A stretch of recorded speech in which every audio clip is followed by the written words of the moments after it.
La diligence s'arrêta dans un soupir lourd, comme si même les chevaux en avaient assez de cette terre brûlée. La chaleur tombait du ciel sans pitié, écrasant la petite halte poussiéreuse où rien ne semblait vraiment vivant, sinon le vent et les regards. Lorsqu'elle posa le pied à terre, ses jambes tremblèrent légèrement. Elle serra contre elle sa valise usée, trop petite pour contenir une vie entière, mais assez lourde pour porter tout ce qu'elle avait fui. Elle n'avait encore jamais vu un endroit aussi silencieux. Pas un silence paisible, non. Un silence qui observe, qui juge, qui attend. Quelques hommes s'étaient arrêtés dans leurs gestes. Une femme la détaillait depuis l'ombre d'un porche. Personne ne souriait. Elle baissa instinctivement les yeux, comme si cela pouvait la rendre invisible. C'est alors qu'elle le vit. Il s'avançait depuis l'autre côté de la rue, lentement, sans hâte. Grand, solide, les épaules larges, le chapeau abaissé juste assez pour masquer son regard. Ses bottes soulevaient la poussière à chaque pas, mais il marchait comme quelqu'un qui connaissait ce sol par cœur. Il ne se pressait pas. Il ne se montrait pas non plus. Il était simplement là. Son cœur se mit à battre trop vite. Ce devait être lui. L'homme des lettres. Celui qu'elle avait accepté d'épouser sans jamais l'avoir rencontré. Et pourtant, il ne ressemblait pas à celui qu'elle avait imaginé. Il semblait plus dur. Plus marqué. Comme si la vie l'avait déjà brisé puis recollé sans se soucier des fissures. Lorsqu'il s'arrêta devant elle, elle sentit son souffle se bloquer dans sa poitrine. Il la regarda sans insistance, sans appétit, avec une attention prudente, presque méfiante. Puis ses lèvres bougèrent. Il tenta une phrase légère, maladroite, presque déplacée. Aussitôt, elle se raidit. Ses doigts blanchirent autour de la poignée de la valise. La peur remonta, rapide et ancienne, celle qui ne prévient pas. Mais avant qu'elle ne puisse reculer, il fit un pas en arrière. Sa voix changea. Plus calme. Plus basse. Il s'excusa simplement. Il dit son nom. Il dit le sien. Rien de plus. Aucun geste brusque. Aucun ordre. Il se pencha pour prendre sa valise, mais la souleva avec un soin inattendu, comme si elle contenait quelque chose de fragile. Ils marchèrent ensuite vers le ranch sans presque échanger un mot. Il avançait légèrement devant elle, lui laissant l'espace, le silence, le choix de le suivre ou non. Lorsqu'ils arrivèrent, il s'arrêta et lui dit, sans la regarder vraiment, que la maison serait la sienne si elle le souhaitait. Qu'une chambre l'attendait. Qu'elle n'avait aucune dette à payer ce soir, ni aucun autre. Elle resta immobile un instant, puis franchit le seuil. Non pas parce qu'elle lui faisait confiance. Mais parce que, pour la première fois depuis longtemps, elle ne se sentait pas traquée. La première nuit sembla ne jamais vouloir finir. Le silence de la maison était différent de celui de la route, plus profond, plus intime, comme s'il connaissait déjà ses peurs. Elle resta assise sur le bord du lit, entièrement habillée, les mains jointes sur ses genoux. Chaque craquement du bois la faisait sursauter. Elle comptait les secondes, retenait sa respiration, prête à se lever au moindre bruit de pas. Mais aucun pas ne vint. À la place, bien plus tard, un bruit doux se fit entendre dans le couloir. Lent. Mesuré. La poignée tourna à peine. La porte s'entr'ouvrit juste assez pour laisser passer une lueur chaude. Il ne franchit pas le seuil. Il posa quelque chose au sol, puis sa voix, basse et retenue, glissa dans la pièce. Il expliqua simplement que les nuits pouvaient être froides. Rien d'autre. La porte se referma aussitôt. Elle resta figée longtemps après. Puis, avec précaution, elle s'approcha. Une couverture épaisse reposait sur le plancher, accompagnée d'une tasse et d'un peu d'eau. Rien n'était laissé au hasard. Rien n'était imposé. Elle s'assit lentement, serra la couverture contre elle, et sentit sa gorge se nouer. Pas de peur cette fois. Quelque chose de plus troublant. Une émotion qu'elle n'était pas prête à nommer. Au matin, la maison semblait différente. La lumière entrait doucement par les fenêtres nues. Une odeur de café flottait dans l'air. Elle sortit de sa chambre avec hésitation. Il était déjà dehors, occupé à une tâche simple, répétitive, comme s'il avait besoin du travail pour garder ses pensées à distance. Il ne se retourna pas quand elle apparut. Il se contenta de lui dire où se trouvait le café, si elle en voulait. Les jours suivants s'installèrent dans une routine étrange, presque fragile. Il parlait peu. Elle parlait encore moins. Mais il observait. Il remarquait quand elle mangeait à peine, quand ses mains tremblaient légèrement, quand elle restait trop longtemps immobile. Et toujours, il répondait par des gestes discrets. Une chaise placée près du feu. Une lampe laissée allumée plus longtemps. Une porte jamais franchie sans invitation. Elle commença à respirer autrement. Pas librement encore, mais moins vite. Elle découvrit le jardin derrière la maison, la terre travaillée avec soin malgré la sécheresse. Certaines plantes semblaient avoir été mises là pour quelqu'un qui aimait les fleurs. Elle comprit alors qu'il n'était pas seulement un homme solitaire. Il était quelqu'un qui se souvenait. Un soir, assise seule, elle réalisa qu'elle n'avait pas sursauté depuis des heures. La peur n'était pas partie. Mais elle avait reculé, juste assez pour lui laisser de la place. Le troisième jour, elle osa aller plus loin que le seuil de la maison. Le soleil n'était pas encore haut, et l'air gardait une fraîcheur fragile qui ne durerait pas. Elle marchait lentement, attentive à chaque bruit, à chaque mouvement autour d'elle. Le ranch s'étendait sans prétention, solide, marqué par le travail patient plutôt que par l'ambition. Rien n'était beau au premier regard, mais tout semblait tenir debout. Derrière l'abri de bois, elle découvrit un petit carré de terre soigneusement entretenu. Les pousses étaient jeunes, encore fragiles, mais bien vivantes. Elle s'accroupit, effleura la terre du bout des doigts. Ce geste simple réveilla un souvenir qu'elle croyait perdu. Sa mère, penchée dans un jardin semblable, les mains tachées de terre, le sourire calme de quelqu'un qui savait attendre. Sa poitrine se serra. Elle resta là un long moment, immobile, comme si le passé venait de la retrouver sans prévenir. Il la rejoignit sans bruit. Il ne s'approcha pas trop. Il suivit son regard, puis dit simplement que certaines choses repoussent mieux quand on ne les force pas. Sa voix était égale, sans le moindre désir d'impressionner. Elle hocha la tête, incapable de répondre. Le silence entre eux ne pesait plus comme avant. Il semblait rempli de sens. Plus tard dans la journée, elle le vit revenir avec l'épaule entaillée, la chemise sombre de sang séché. Il tenta de minimiser, de passer devant elle sans s'arrêter. Cette fois, ce fut elle qui parla. Une seule phrase. Calme. Ferme. Il hésita, surpris par sa détermination, puis s'assit. Elle lava la plaie avec précaution, concentrée sur son geste pour ne pas trembler. Sous la blessure récente, d'autres marques apparurent, plus anciennes, plus profondes. Elle n'eut pas besoin de poser de questions. Il expliqua peu. Juste assez pour que la vérité existe. Pas d'excuses. Pas de glorification. Seulement des faits et un silence lourd de ce qui n'avait jamais été réparé. Quand elle eut terminé, elle noua le bandage avec soin.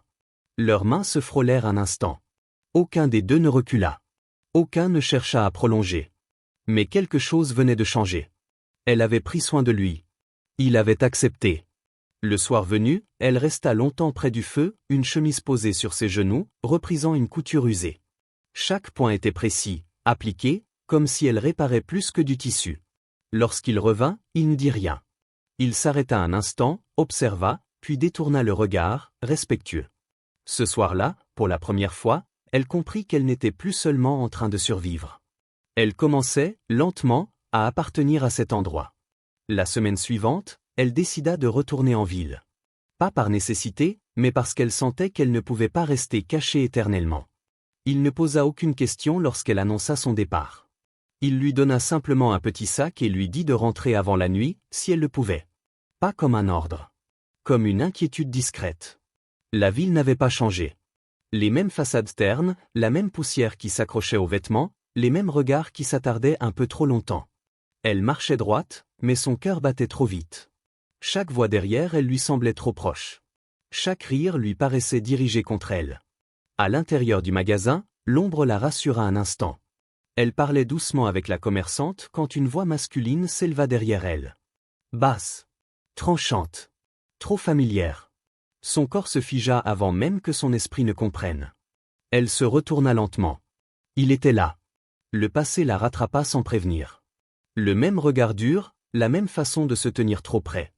Il murmura quelques mots qu'elle seule entendit. Assez pour raviver l'odeur de la fumée, les cris étouffés, la nuit qui avait tout détruit. Sa respiration se brisa. Sa main lâcha ce qu'elle tenait. Le bruit de l'objet tombant au sol résonna trop fort. Elle sortit en courant. Elle ne se souvint pas du chemin du retour. Seulement du vent brûlant sur son visage et de la douleur dans sa poitrine. Lorsqu'elle atteignit le ranch, ses forces l'abandonnèrent. Elle entra, ferma la porte, et glissa le long du mur jusqu'au sol. Les sanglots vinrent sans retenue, violents, irrépressibles, comme s'ils attendaient ce moment depuis des années. Il rentra plus tard. Il vit le cheval mal attaché. Il comprit sans un mot. Il ne frappa pas à sa porte. Il ne demanda rien. Il posa simplement un bol de nourriture devant sa chambre, puis s'assit sur le perron. La nuit tomba. Le vent se leva. Il resta là. Lorsqu'elle osa regarder par la fenêtre, elle le vit, immobile, la carabine posée contre ses genoux, non pour menacer, mais pour veiller. Il ne surveillait pas l'horizon. Il surveillait la maison. Elle resta longtemps à l'observer, le cœur lourd, mais étrangement apaisé. À l'aube, elle ouvrit la porte. La nourriture était encore chaude. Le linge était proprement plié. Il était toujours là. Elle comprit alors quelque chose de fondamental. Certaines personnes ne posent pas de questions. Elles restent. Après cet épisode, quelque chose changea, sans qu'aucun mot ne soit prononcé. Elle recommença à aller en ville, mais brièvement, toujours avec la sensation qu'un fil invisible la ramenait au ranch. Il ne l'accompagnait pas. Il ne proposait pas non plus. Il se contentait de lui dire de faire attention, comme on confie une pensée au vent. À la maison, elle écrivit davantage. Non pour se souvenir du passé, mais pour comprendre ce qu'elle devenait. Les pages se remplissaient lentement, avec honnêteté, parfois avec peur.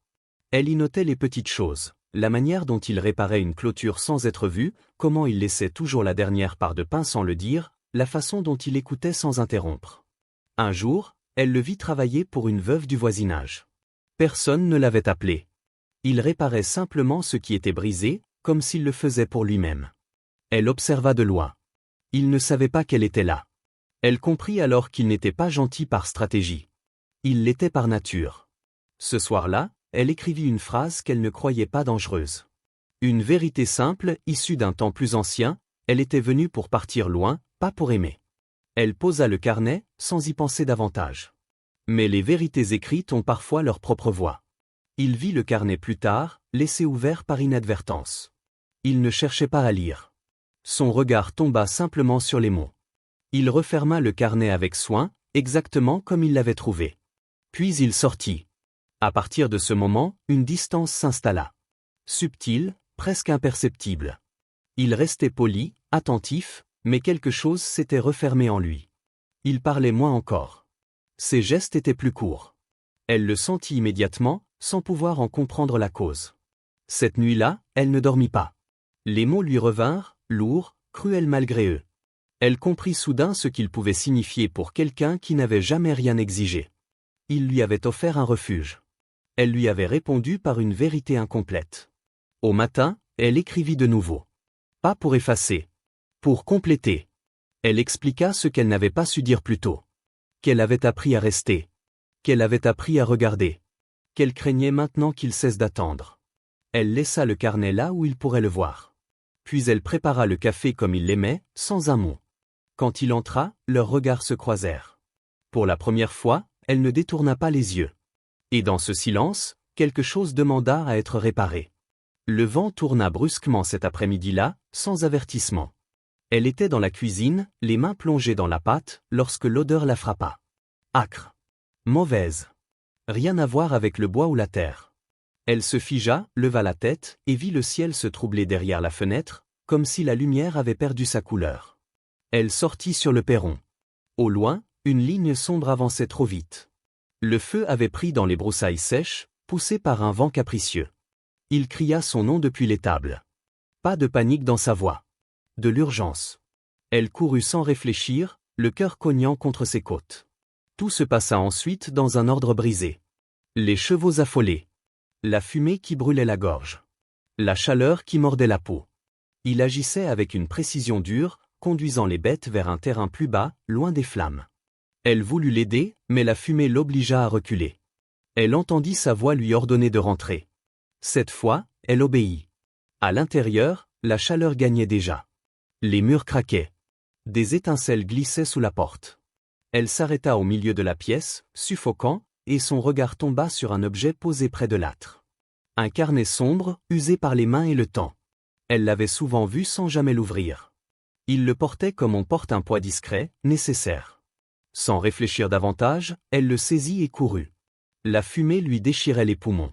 Elle trébucha sur le seuil, tomba à genoux dans la poussière, et sentit des bras la relever.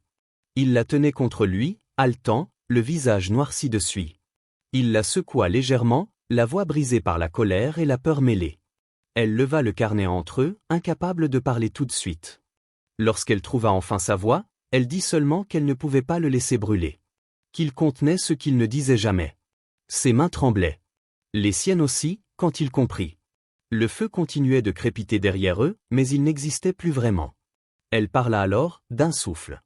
Elle avoua qu'elle était venue pour s'échapper, oui, mais qu'elle était restée parce qu'elle s'était sentie en sécurité. Pas protégée comme un objet, mais accueillie comme une personne entière. Elle dit qu'elle avait eu peur de nommer ce qui naissait, de peur de le perdre. Il baissa la tête. Quand il la releva, ses yeux étaient humides, mais calmes. Il avoua qu'il avait attendu sans jamais oser demander, convaincu que le silence était la seule chose qu'il pouvait offrir sans blesser. Ils restèrent ainsi, enlacés au milieu du chaos, tandis que le vent changeait encore. Le feu finit par reculer, dompté par la nuit et la terre humide. Autour d'eux, tout portait les marques de la peur. Mais entre eux, quelque chose venait d'être sauvé. Pas par le courage. Par la vérité. Le printemps arriva plus tard que d'habitude, comme s'il hésitait à revenir après ce qui s'était passé. La terre portait encore les traces noircies du feu, mais entre les sillons brûlés, de nouvelles pousses apparaissaient déjà. Fragiles, mais décidées.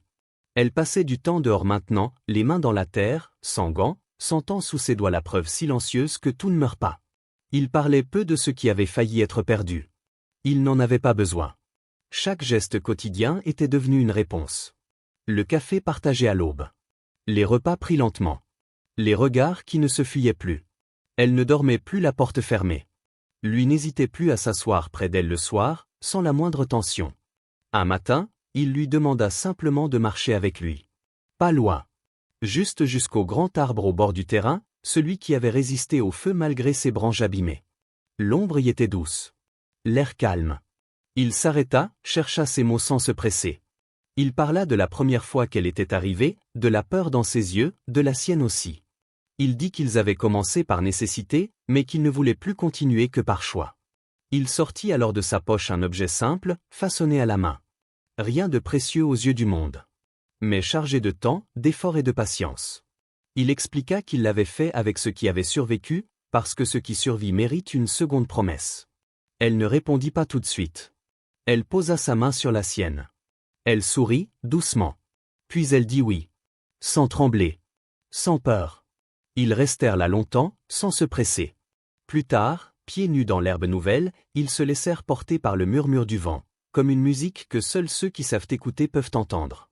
Il n'y avait pas de public. Pas de discours. Juste deux vies qui avaient appris, lentement, à battre ensemble. Si cette histoire vous a touché, si ces silences et cette lenteur ont trouvé un écho en vous, prenez un instant pour aimer, partager et vous abonner. Cela nous aide à continuer à raconter des histoires où l'amour naît avec le temps, la patience et le respect.